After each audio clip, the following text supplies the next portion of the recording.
HealingYourself.life provides information for awareness, educational, and support purposes only and does not diagnose or prescribe treatment for any medical condition.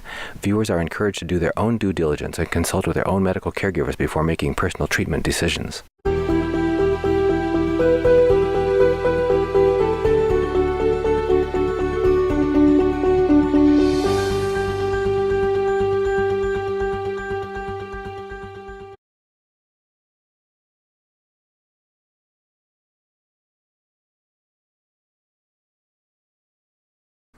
So in addition to all of that advice about how to organize our lives from a medical record standpoint and take ownership of our relationship with our doctors to make sure that we're getting what we need out of it, if we could turn to our main topic now of cancer and get your perspective. You're not an oncologist, but you've seen a lot of people who've dealt with this. It's a family doc. I've helped manage a lot of cancer patients and a lot of issues. We have to go back to the very basic concept that if you look at I only have the statistics for Northwestern Ohio, but in the last 40 years in Northwestern Ohio, our incidence of heart disease has not changed at all. We've developed Lipitor, we've, lowered our blood pressure, we've all decided we need to take vitamin E and fix our vitamin D, and we've done everything that we can, and we're dying at the same rate. Because we weigh 40% more, we think carbohydrates are a nutrient, our insulin levels are up, and half of the drugs they're giving us are causing the disease they claim to treat. If you take those same statistics and look at cancer, when I left medical school, breast cancer was number 11 on the women's cancer list. It is so far into number 1 that number 2, number 3, and number 4 total don't equal number 1. Well, come on. Come on. How do we do that? Everybody's going, oh, cancer's genetic. I go, really? So I'm not my mother's daughter? Nothing happened. We're generating oncogenes. We're causing breast cancer, and I'm going to show you that. And yet everybody's acting like, well, sorry about your luck. But nobody's doing anything to prevent breast cancer. And oh no, they're all racing for the cure. They all got their pink ribbons. They all got their pink ribbons, and then that money goes to abortion. Yeah, right, exactly. And they don't. It makes me so mad when I sit in church on Sunday morning and none of the women are there on Koiman for the Cure Sunday, and I go, really? You're a bunch of Methodists, and you just paid a fee, and a large proportion of that money went to Planned Parenthood, and people don't know that. So. We need to look at some things that are wrong, and we're going to come full circle. This is a very old article. Clyde is a little town 10 miles south of the Lake Erie border of the lake and the shore, and it had a huge cancer cluster back in the 1980s, and it took a while to convince everybody, and you can see on the byline it says the study concludes this is a genuine cancer cluster, and we can't find a cause. I know the cause. Here we go. Here's how cell towers work in the United States. They all are on a grid north, south, and east, west. But when President Obama tried to get the pipeline through with Canada, the Canadians read the document and it said, America can put cell towers in Canada. And the Canadians are now at less than a quarter of cell tower length than us, and we're going to double with 5G. Okay, maybe quadruple. I don't know what 5G means, but we were laughing about it. Here's why. If you're in Portland, Oregon, and you're in Portland, Maine, and you want to talk to each other, and you're not allowed to go through American cell towers, everybody who's on the line that crosses the bottom of Lake Erie, the lowest spot in the United States, okay, has to go down. So the Upper Peninsula, Minnesota, Maine, New York, all of them also all have to go. So you come down one line to here and you're at the intersection of two cell tower lines. But here you're at the intersection of hundreds of cell tower lines. You're not allowed to put cell towers right at the shore. Clyde is how far you're allowed to put them. So I asked the question, where's the highest concentration of cell towers in the United States? We already know this. It's Clyde, Ohio. So when these numbnuts did this study, did they think of EMF? No, they only checked groundwater. Gee, I wonder if Verizon paid for that. And so we're right back where we started. Meanwhile, California just put cell towers and cell phones on the advisory list for cancer. Okay, it is California, but nonetheless, they are cutting edge on that. Okay. We also, since the last time you and I recorded anything, watched them publish the amount of Roundup in cereals. Mm-hmm. Oh, did we all get to see oat? Did you see that coming? How toxic your oatmeal is? Yeah. Oh my, it was awful. You know, commercial grains are awful. For those who want to get more information on that, look at We've Got to Stop Eating What They're Feeding Us, featuring Dr. J. Nielsen MD. Correct, yeah. We'll just keep doing that, won't that? So let's go to breast cancer. And having finished my rants, okay?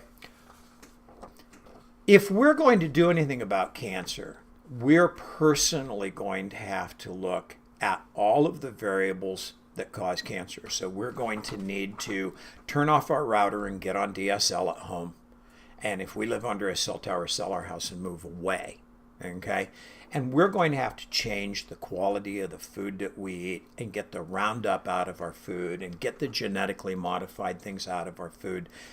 And I am going to continue to go through things that you go, well, that'll help, and that'll help, and that'll help. And the rest of this is going to be about that. But the answer is we don't really know. Because is the FDA looking for what causes cancer? No, they don't care. They're not interested in stopping cancer. It is the big money maker, you know, and they're not the least bit interested. But look at the things that come out. A lot of these are the EU doing independent research, okay? Calcium channel blockers have been shown to cause breast cancer.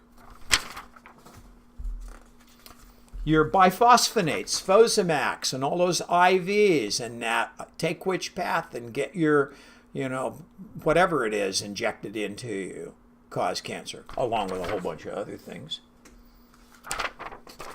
They did a study, and they were finding out that cancers grow where you got shot with your vaccination. And when they dig the cancer out, it's got 10 times as much aluminum in it as the surrounding tissue, and it grew right where you injected the vaccine. Old tattoos cause cancer. And when you get the cancer, it's full of the pigment from the tattoo. You wouldn't get me to do a tattoo on a bet.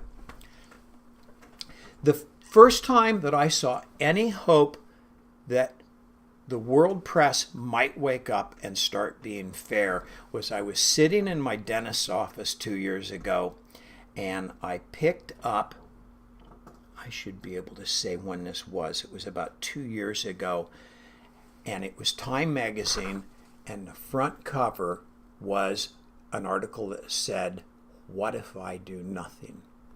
And it went on, and I have the entire document in optical character recognition, which means it's got all kinds of mistakes in it because we took text back from, you know, by using one of those programs. And I give this to all of my breast cancer patients. And what this article said was that if you have diffuse carcinoma in situ, which is a breast tumor that didn't exist when I was in medical school, and then right after I went and practiced, we got women's centers and recommendations of annual mammography, and now it's 75% of all breast cancers, and we didn't even have it in 1981, okay? They said, if you got DCIS, stop doing your mammograms and watch it go away. Time magazine. Whoever did that probably don't work for Time magazine anymore, be my guess, okay? That is an article worth looking up and reading. Can't recommend it enough if you've got breast cancer. I thought there was more creative, innovative discussion of how to take control of your care with breast cancer than anything that I'd ever read. Everything else was global cancer. This thing was about breast cancer. I have dozens of articles, most of them out of the EU or Canada, that say that right there. Radiation from mammograms is the cause of 3/4 of all breast cancers. Holy smokes. Who's telling anybody that? The EU, Europe before that, Britain before that, Canada before that, all had huge studies showing this massive rise as mammograms became annual. And people say, oh, I'm going to stop doing my mammograms. And I go, really? So you just spent the last 30 years doing something to cause breast cancer, and now you're going to quit looking for it? Oh, you're in. No, you get to stay. I don't have an answer to that. I mean, there's just no, you either double down on stupid or you don't. I don't have an answer to that. I don't know how you do that. This never should have happened to people. Right. Okay. This is known. The gynecology journals refused to publish. They said, oh, it's not American research. We don't do non-American research. And the American research was fudged. And so, you can't solve that. What we do have is we have a whole bunch of doctors all going, hormones cause cancer. Okay, we got that in prostate, we got that in breast, we got that in ovary. Okay, and they all come out and they say, oh, you don't want to do bioidentical hormone replacement at menopause. They don't need research to support this, but that's their big thing. And the minute you walk in and you've got breast cancer, they go, oh, you got to stop your hormones. Well, we had a very, very large trial, the Women's Health Initiative trial 20 years ago, and it took women and it gave them nothing at menopause. It gave them Premarin, horse piss, at menopause, or it gave them Premarin, horse piss, plus Provera, a progesterone blocker, which gynecologists believe is progesterone, but all of its effects are the opposite of progesterone. It's clearly a progesterone blocker. And the women in the Prem-Pro, both things part, were dying so quickly, developing osteoporosis, Alzheimer's, heart disease, and cancer, that they stopped the trial. And the company that owned Premarin said, okay, we're going to stop the trial. And my national organization sued through the FDA and said, you started this trial, you agreed to finish it. And they had to spend billions to finish a trial that didn't make them any money. And when we got done, we followed women who either did nothing at menopause or took horse piss. Now, this isn't a study of bioidentical hormones. Nobody did any lab to see how much horse piss you were on. Okay? It was just gobble your 0.625 of Premarin, and we're not going to ask any questions. We're just going to ask if you died. Okay? And the women who took horse piss did a lot better than the women who went into menopause and didn't do anything. 61% reduction in bone in osteoporosis, 44% reduction in breast cancer, 27%. The numbers were astonishing. And this was with no balancing progesterone. And this was with non-human estrogen. And this was with people being overdosed because they had no labs. Mm-hmm. Okay. And so we're getting people now. You'll see here, it says at the top, large study. This is out of one of my family practice journals. Okay. And it says that if you have hormone therapy at the time of breast cancer diagnosis, it doesn't affect your prognosis. That it doesn't make any difference. It doesn't make a difference to whether it caused it or it treated it. And I have my best gynecologist in town, and he's an oncologist, okay, sent me a letter, which I won't give you enough time to read specifically because it was a patient letter with no name on it. It says, saw Susan on the 18th, and I have stated to her that the breast cancer risks are the same for both bioidentical versus conventional hormone replacement therapy, and that they are minimal in any case, and I would strongly support her use of hormone therapy. And this is a breast cancer oncologist who has integrity, the best I've ever seen. And he said, it's not an issue. But if you stop those hormones, not only do you not have breast cancer, but you have osteoporosis, heart disease, rising Alzheimer's, fatigue, dementia, vaginal atrophy, urinary tract infections, and we've covered all that talking about hormones. This didn't print quite right and got cut off. Here's a study showing that taking hormone replacement in breast cancer is safe. Try and get your local oncologist to tell you that study existed, okay? But what is a factor? If you gained a lot of weight in pregnancy, it raised your risk of breast cancer. Interesting. If you took birth control pills, you tripled your risk of breast cancer. Gee, I can't take hormones, but I can take birth control pills. They're good, okay? Another study, same finding. Oral contraceptives early in childhood increased breast cancer. But that's not what we're doing wrong. Let me see if I can get a date on this thing. I used to not be very careful about keeping dates. This is out of the Breast Cancer Center in Houston and out of Baylor and the University of Washington. And what they did is they did the largest forward-looking study ever on the cause of breast cancer. And they had these women fill out 100-page questionnaires. Where have you been? What do you eat? Here's your family history. What meds are you on? And a lot of these things that you're seeing published are still continuing to come years later out of the study. Largest study ever done. Okay? Other than the birth control pills, what was the largest risk factor for developing breast cancer? This is going to make people cry. Antibiotics. What you see at the bottom there is that if you took more than 1,000 days of antibiotics in your lifetime, you doubled your risk of breast cancer.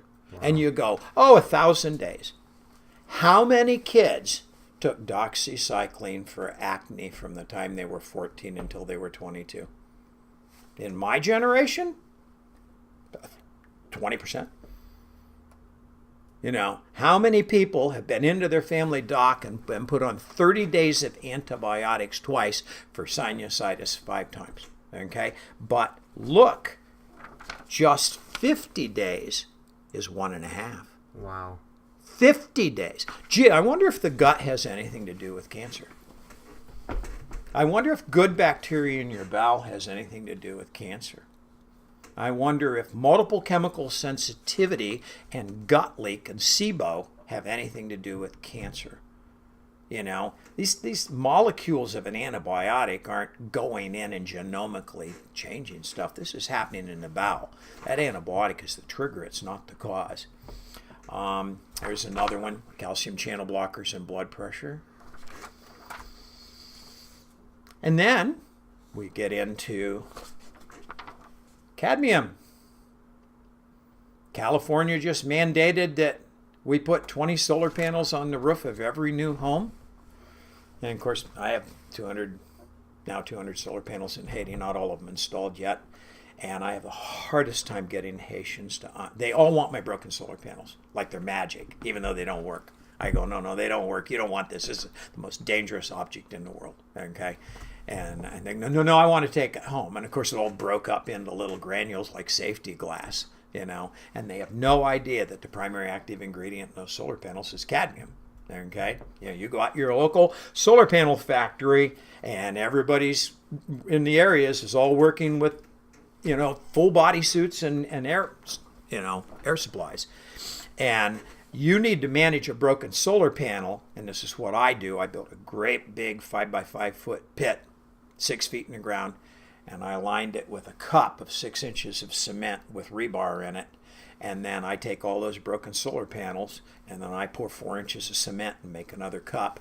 And I've now worked my way up about 2.5 feet through the soil, and I get this rock that's encased all this cadmium, because I don't want that cadmium leaching down here. All those solar panels are all getting the rain.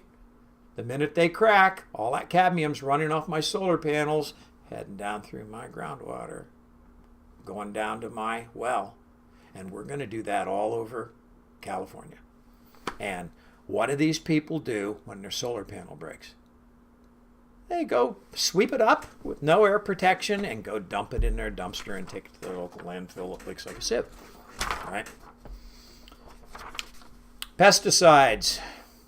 Of course, we're back. Cadmium, arsenic, and mercury is pesticides, herbicides, and fungicides. Okay? The reason that seed corn is pink is to market for the fact that it contains a poison. Right? Anytime that you open up a package and you see that there's pink, kind of a neon pink color, okay, that is the U.S. Department of Agriculture's way of telling you, do you have a breather on? And are you wearing gloves? And are you very frightened? And yet people go out and pour that in the palm of their hand and sweat along as they're throwing their corn in their garden and going, I'm good for my health. I'm growing my own corn. And of course, we end up here all the time. Vitamin D, vitamin D, vitamin D. Do you know your vitamin D25 level?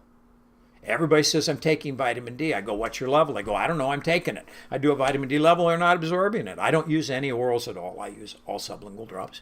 I can't get capsules to work. You can't put vitamin D in with calcium and magnesium and B complex, etc.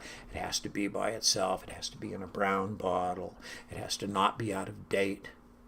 And then, when you finally get your vitamin D fixed and you go, oh good, I hit 70, now you need a vitamin D1, 25, because you don't know whether or not genetically you turn it into the bad stuff.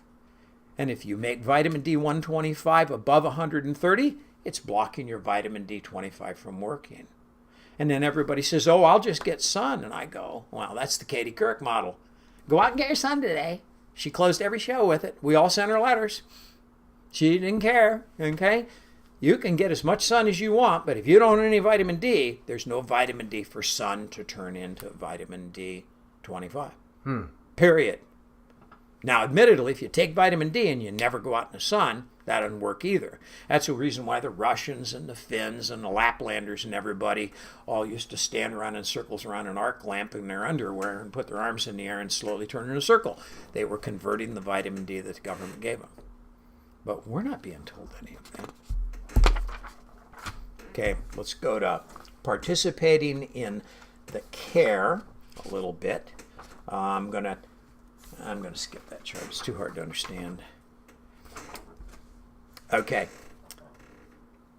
One more. This is DCIS again.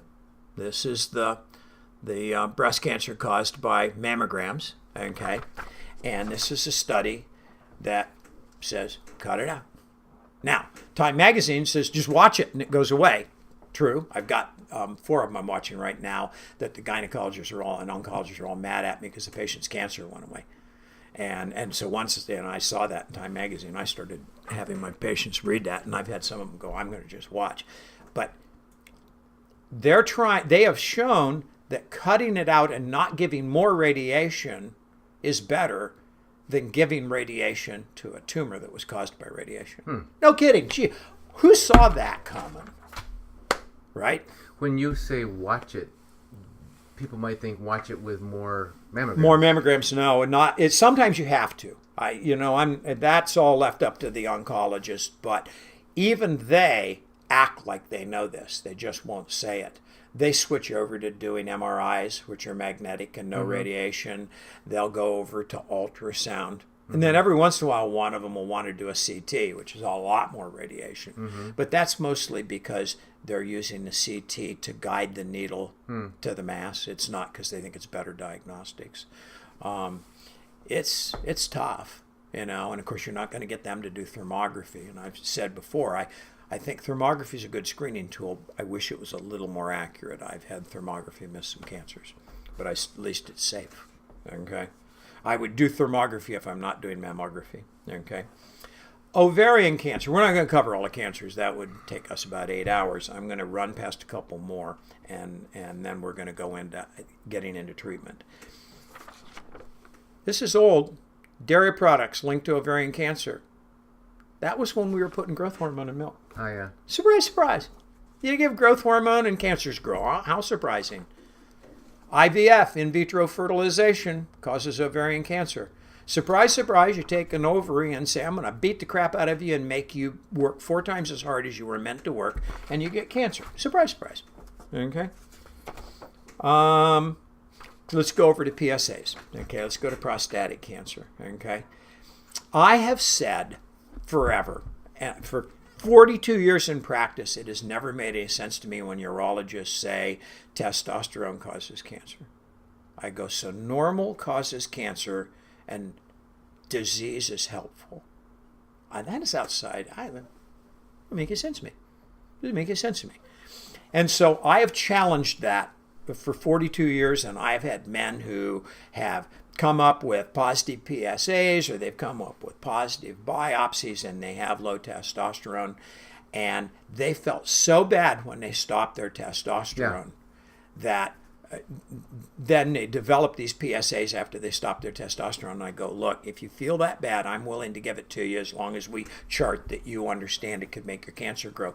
And then I put them back on their testosterone, their PSA goes away, and the oncologist can't find their cancer anymore. I've seen lots of them.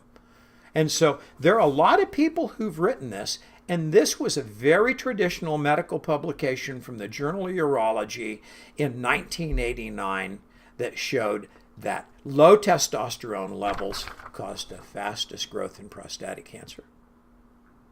And you can't get anybody to even think about it. Well, I got a local urologist who's very open-minded. He's really, every once in a while you run into somebody who has real integrity. We've all seen the controversy. PSAs don't work. PSAs are a measurement of the size of your prostate. They're a measurement of how much stevia you're getting. They're a measurement of how infected it is. They're a measurement of whether or not somebody just checked your prostate. And they're somewhat a measurement of your cancer risk. How do I see through those four things? A lot of these people are going in, seeing your urologist, he's checking the prostate, and so on, go across the hall and get a lab done right now. No. You can't do a PSA for a week after you've had a digital rectal exam. It's going to be elevated, okay? And we've talked about this and shown everybody my own personal PSAs and what happened with stevia. I went from 2 to 29 in 14 days, okay? And then dropped back to 5 when I found out it was a stevia, and now I got a 7. And I'm not happy. Thank you, stevia manufacturers. And everybody's putting stevia in every supplement on earth. My point is, PSAs aren't a very good test, and a whole bunch of people agree that they're a terrible test. We developed a better test about 4 years ago, and it got quashed. The government shut it down. It actually looked for cancer and ignored the size of the prostate, the infection, all that, and you're not allowed to get it. Insurance won't cover it. Lots of people saying this. If you got prostatic cancer and you're older than dirt, it's called normal. Leave it alone. Don't do anything. All the therapies are worse. You bring me a 75-year-old guy with prostatic cancer 30 years ago, and we went and cut his testicles off, making his testosterone go to 0. So therefore he developed dementia and Alzheimer's, developed severe fatigue, and then went on to develop metastases. And so we finally, after 50 years of turning men into eunuchs to treat prostatic cancer, finally did a study and found out it was an awful idea. They did no research to make men into eunuchs.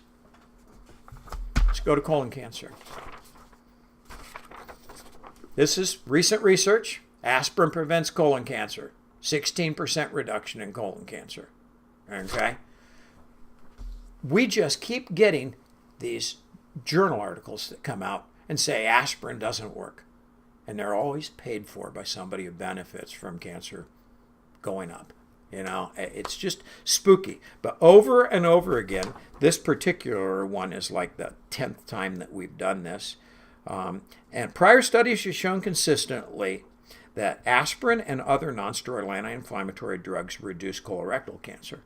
Well, I got to split that sentence in half and say aspirin doesn't make you develop heart disease. Heart disease, right. Okay. All other nonsteroidal anti-inflammatories rapidly make you develop heart disease. That was a stupid statement. Don't link those two together.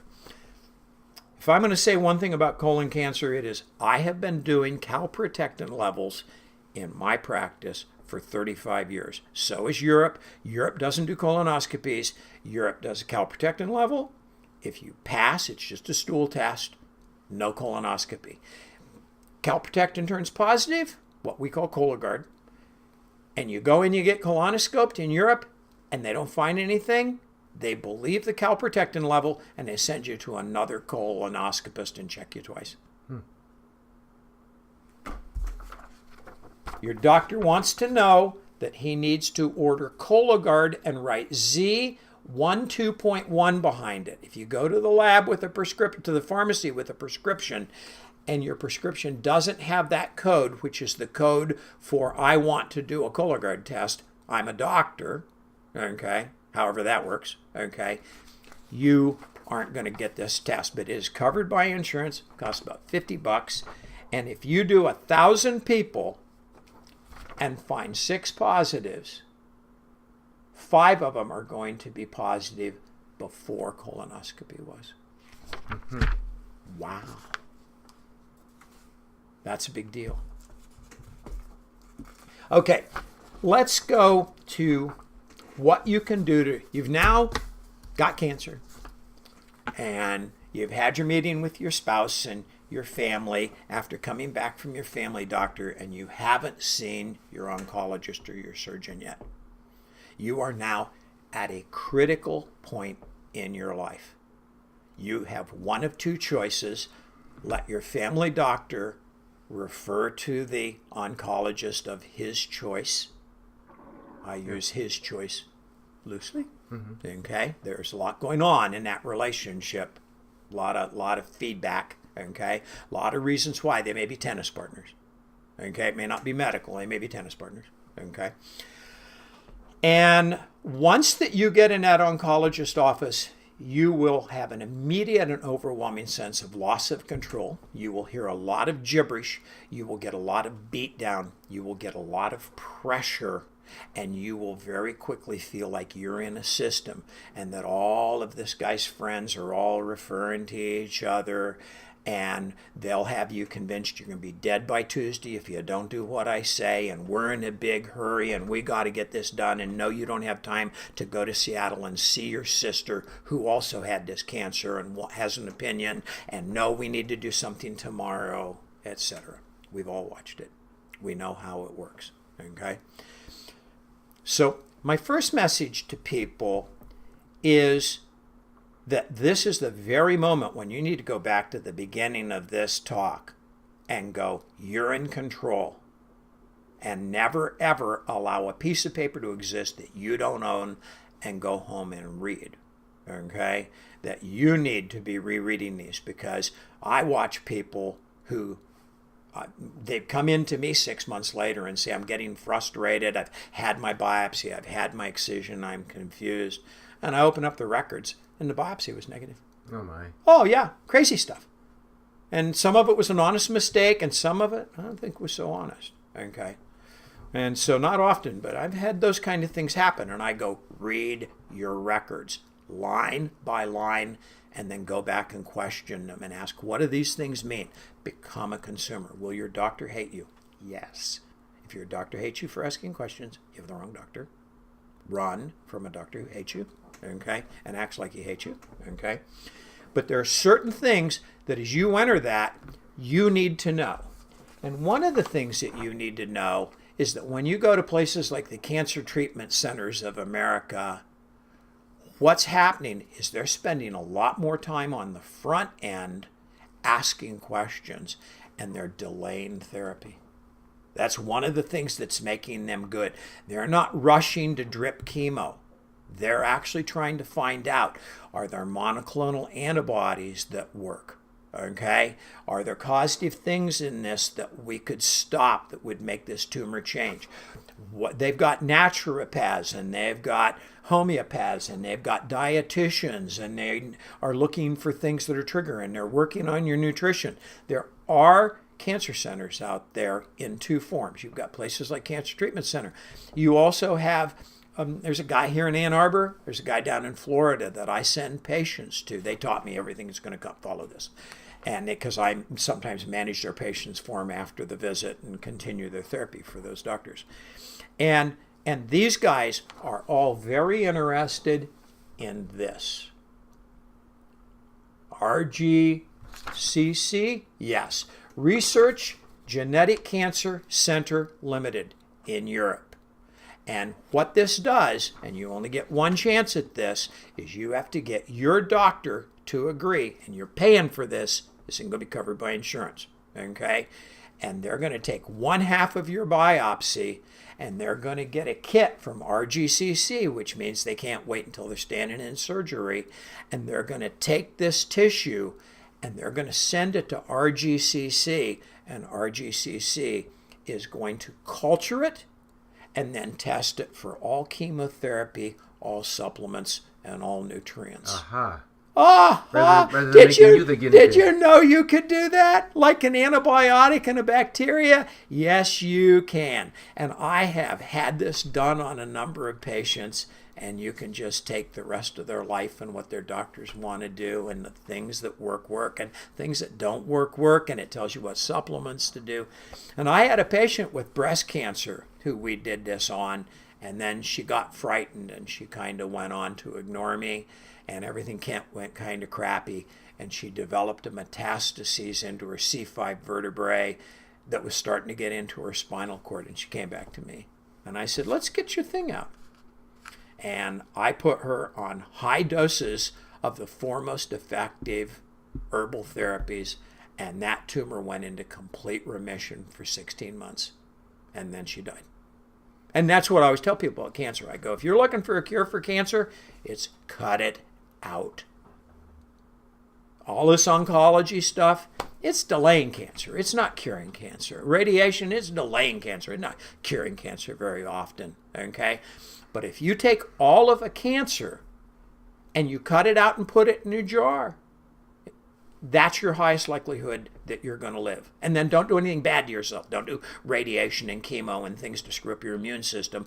Cut it all out and let your body have a chance to deal with that 2 or 3 cells that got away. Okay? That's your best chance. So people go in, and they got cancer, and the first question of the thing is they go, how big is the scar going to be? No, you want to go into your doctor and say, doctor, I know about plastic surgery, and later on I'll go have some if I'm alive. But my entire objective is for you to take out more tissue than you're comfortable with. I want you to push. I want you to make sure my margins are clean. I don't want to put a needle in it. If I got a lump, go cut the lump out and don't touch the lump. Cut out all the normal tissue around the lump and put it in a jar, and then run down that lymph node chain, find all those lymph nodes. You find lymph nodes, you keep digging on lymph nodes until you go, oh, I'm sorry, you have lymph nodes all the way to your heart, and I can't help you, and you'll die. But otherwise, keep finding lymph nodes till you get them all out with all the tissue around them. Yes, I know, now you've screwed up my armpit, and I can't lift my arm. But if you want to be alive in 20 years, cut it all out. All the research has shown that all the survivors are because of good surgery. All this other stuff, it's all delaying tactics. The people who live are the people who get good surgery. Go to the best surgeon. Don't be, some local guy who says, yeah, I did a couple of them. Okay? One more time. RGCC. We can stop that document. And you can go up on the website and pull all this stuff down, read about it. You got what you need from that. It will really make your oncologist really mad. We have all kinds of things that they do that don't make any sense. Monitoring carcinoma 125 titers in ovarian cancer doesn't make you live any longer. It makes you live in panic of your next one. Do they go up and down? Yeah. Can I make them go down? Yeah. But when you get done, it doesn't make any difference. All these monitoring titers, they don't believe them as much as they sell them. This is weird. I've had this 2 times. I think this worked. Asparagus. Have you ever read this? No. You know what your urine smells like when you do this? It's great. Okay. This is asparagine. Okay. If you look up asparagus therapy and cancer on the internet, you're going to find articles, and they go way back into the 70s, of people who just simply go home and take a bunch of asparagus and drop it in a blender once a day. And do that as long as they can get their hands on asparagus. And they're all done. They're end stage, everything's over. And then they report. And they're all anecdotal. Nobody's ever studied this. It's really fascinating. I go, come on, it's asparagus. Make your urine smell. People say, do I have a supplement that's really, really going to change my cancer? Mm-hmm. Something that I can do as a supplement? And I go, yes, you do. Go read the thousands of articles that have done worldwide on poly-MVA. What they did is they took the trace mineral in alpha-lipoic acid and replaced it with the trace mineral palladium. And back when I was doing research in alternative medicine, I was involved in some of the IRB work for this product.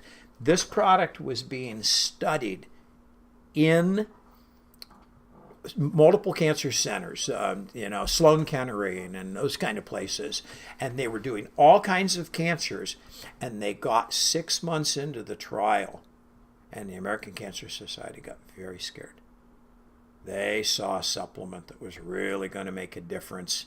And they called all these people up and said, if you finish this trial and submit your data, we're going to pull your other grants.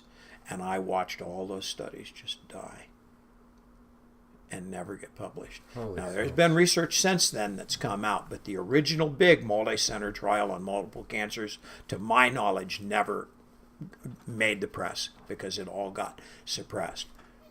I have seen patients that walk into me and their oncologist has said, I'm all done with ovarian cancer, and this patient's got titers of 300 and 400. And I tell them, how much money have you got? This stuff's $300-400 a month to take the right doses. Not bad for considering what you spend on your chemo. The only difference is the chemo was covered by insurance. Poly-MVA won't be covered by insurance. And had them turn around in 30 days and have their titers drop from 300 to 20. Guess what happened to them? They still died in 2 years. But they lived 2 more years. Okay? What would happen if we were using poly-MVA instead of radiation and chemotherapy to mop up free cells after we had our primary tumor removed? Has anybody done that research?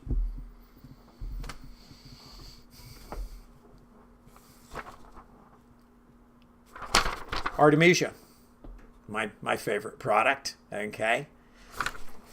I have seen a number of patients get breast cancer significantly better because it changes estrogen receptors. It cleans up estrogen receptors. Fascinating stuff. I'm going to save my books. I'm going to go one more. Essential oils. There are lots of essential oils that are anti-tumor. They're never going to be toxic, okay?